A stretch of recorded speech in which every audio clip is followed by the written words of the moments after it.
Genesis 9. And God blessed Noah and his sons, and said to them, Be fruitful and multiply and fill the earth. The fear of you and the dread of you shall be upon every beast of the earth, and upon every bird of the heavens, upon everything that creeps on the ground, and all the fish of the sea. Into your hand they are delivered. Every moving thing that lives shall be food for you. And as I gave you the green plants, I give you everything. But you shall not eat flesh with its life, that is, its blood. And for your lifeblood I will require a reckoning. From every beast I will require it, and from man. From his fellow man I will require a reckoning for the life of man. Whoever sheds the blood of man, by man shall his blood be shed. For God made man in his own image. And you, be fruitful and multiply. Teem on the earth and multiply in it. Then God said to Noah and to his sons with him, Behold, I establish my covenant with you and your offspring after you, and with every living creature that is with you, the birds, the livestock, and every beast of the earth with you. As many as came out of the ark, it is for every beast of the earth. I establish my covenant with you, that never again shall all flesh be cut off by the waters of the flood, and never again shall there be a flood to destroy the earth. And God said, This is the sign of the covenant that I make between me and you and every living creature that is with you, for all future generations. I have set my bow in the cloud, and it shall be a sign of the covenant between me and the earth. When I bring clouds over the earth and the bow is seen in the clouds, I will remember my covenant that is between me and you and every living creature of all flesh. And the water shall never again become a flood to destroy all flesh. When the bow is in the clouds, I will see it and remember the everlasting covenant between God and every living creature of all flesh that is on the earth. God said to Noah, This is the sign of the covenant that I have established between me and all flesh that is on the earth. The sons of Noah who went forth from the ark were Shem, Ham, and Japheth. Ham was the father of Canaan. These three were the sons of Noah, and from these the people of the whole earth were dispersed. Noah began to be a man of the soil, and he planted a vineyard. He drank of the wine, and became drunk, and lay uncovered in his tent. And Ham, the father of Canaan, saw the nakedness of his father, and told his two brothers outside. Then Shem and Japheth took a garment, laid it on both their shoulders, and walked backward, and covered the nakedness of their father. Their faces were turned backward, and they did not see their father's nakedness. When Noah awoke from his wine, and knew what his youngest son had done to him, he said, Cursed be Canaan, a servant of servants shall he be to his brothers. He also said, Blessed be the Lord, the God of Shem, and let Canaan be his servant. May God enlarge Japheth, and let him dwell in the tents of Shem, and let Canaan be his servant. After the flood, Noah lived 350 years. All the days of Noah were 950 years, and he died. Genesis 10. These are the generations of the sons of Noah: Shem, Ham, and Japheth. Sons were born to them after the flood. The sons of Japheth: Gomer, Magog, Madai, Javan, Tubal, Meshech, and Tyrus. The sons of Gomer: Ashkenaz, Riphath, and Togarmah. The sons of Javan: Elisha, Tarshish, Kittim, and Dodanim. From these the coastland peoples spread in their lands, each with his own language, by their clans, in their nations. The sons of Ham: Cush, Egypt, Put, and Canaan. The sons of Cush, Seba, Havilah, Sabta, Raamah, and Sabtucah. The sons of Raamah, Sheba and Dedan. Cush fathered Nimrod. He was the first on earth to be a mighty man. He was a mighty hunter before the Lord. Therefore it is said, like Nimrod, a mighty hunter before the Lord. The beginning of his kingdom was Babel, Erech, Akkad, and Calneh in the land of Shinar. From that land he went into Assyria and built Nineveh, Rehoboth-ir, Calah, and Resen between Nineveh and Calah, that is, the great city. Egypt fathered Ludim, Anamim, Lehabim, Naphtahim, Pathrusim, Caslahim, from whom the Philistines came, and Caphtorim. Canaan fathered Sidon his firstborn, and Heth, and the Jebusites, the Amorites, the Girgashites, the Hivites, the Archites, the Sinites, the Arvadites, the Zemarites, and the Hamathites. Afterward, the clans of the Canaanites dispersed, and the territory of the Canaanites extended from Sidon in the direction of Gerar as far as Gaza, and in the direction of Sodom, Gomorrah, Admah, and Zeboim, as far as Lasha. These are the sons of Ham by their clans, their languages, their lands, and their nations. To Shem also, the father of all the children of Eber, the elder brother of Japheth, children were born. The sons of Shem, Elam, Asher, Arpachshad, Lud, and Aram. The sons of Aram, Uz, Hul, Gether, and Mash. Arpachshad fathered Shelah, and Shelah fathered Eber. To Eber were born 2 sons. The name of the one was Peleg, for in his days the earth was divided, and his brother's name was Joktan.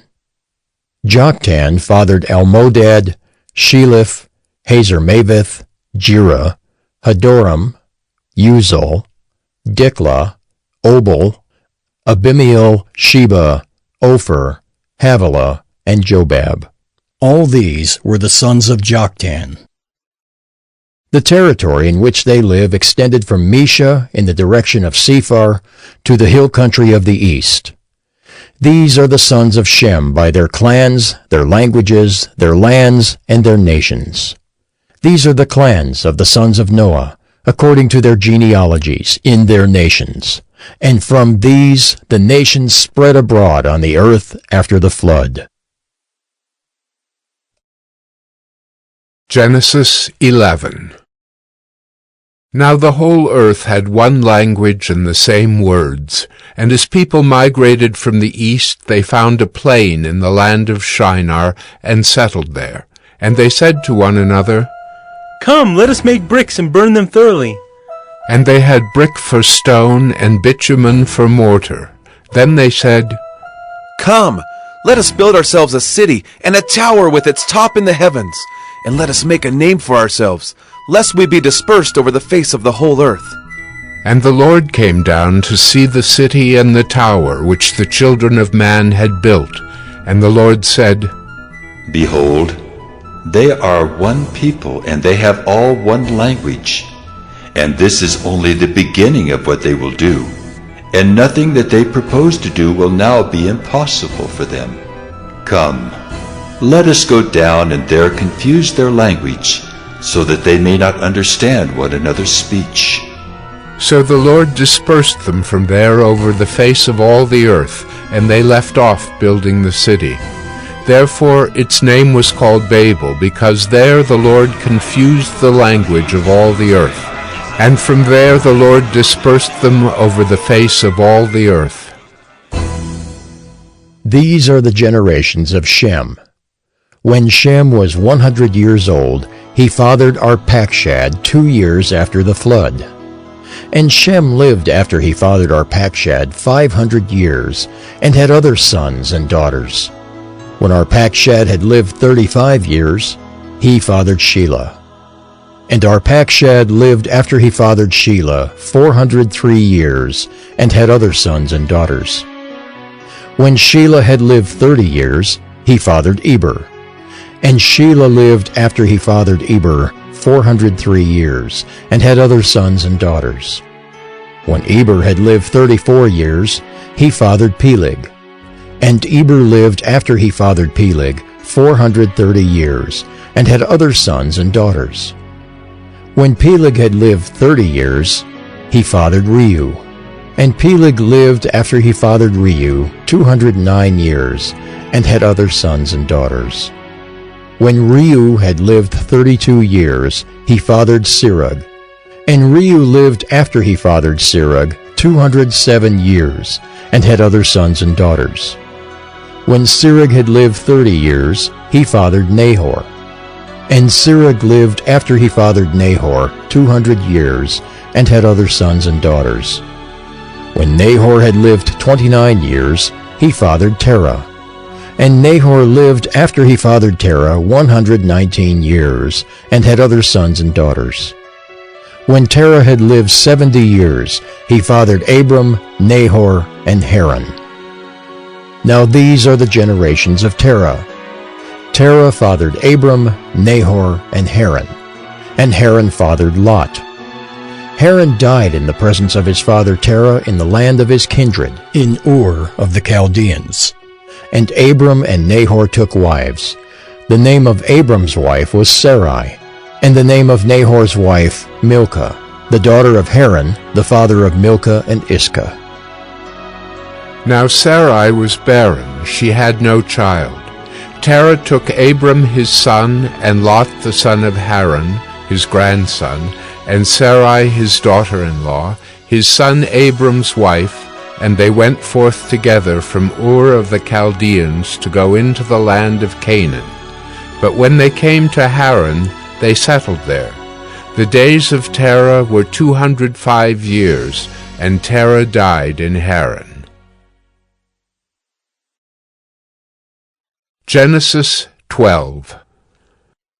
Now the Lord said to Abram, Go from your country and your kindred and your father's house to the land that I will show you. And I will make of you a great nation, and I will bless you and make your name great, so that you will be a blessing. I will bless those who bless you, and him who dishonors you I will curse. And in you all the families of the earth shall be blessed. So Abram went as the Lord had told him, and Lot went with him. Abram was 75 years old when he departed from Haran. And Abram took Sarai his wife, and Lot his brother's son, and all their possessions that they had gathered, and the people that they had acquired in Haran, and they set out to go to the land of Canaan. When they came to the land of Canaan, Abram passed through the land to the place at Shechem, to the oak of Moreh. At that time the Canaanites were in the land.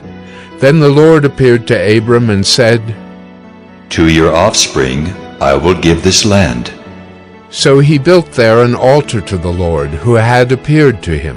From there he moved to the hill country on the east of Bethel, and pitched his tent, with Bethel on the west and Ai on the east. And there he built an altar to the Lord, and called upon the name of the Lord. And Abram journeyed on, still going toward the Negeb. Now there was a famine in the land, so Abram went down to Egypt to sojourn there, for the famine was severe in the land. When he was about to enter Egypt, he said to Sarai his wife, I know that you are a woman beautiful in appearance, and when the Egyptians see you, they will say, This is his wife. Then they will kill me, but they will let you live. Say you are my sister, that it may go well with me because of you, and that my life may be spared for your sake. When Abram entered Egypt, the Egyptians saw that the woman was very beautiful. And when the princes of Pharaoh saw her, they praised her to Pharaoh. And the woman was taken into Pharaoh's house. And for her sake he dealt well with Abram. And he had sheep, oxen, male donkeys, male servants, female donkeys, and camels. But the Lord afflicted Pharaoh and his house with great plagues because of Sarai, Abram's wife. So Pharaoh called Abram and said, "What is this you have done to me? Why did you not tell me that she was your wife? Why did you say, 'She is my sister,' so that I took her for my wife? Now then, here is your wife. Take her and go." And Pharaoh gave men orders concerning him, and they sent him away with his wife and all that he had.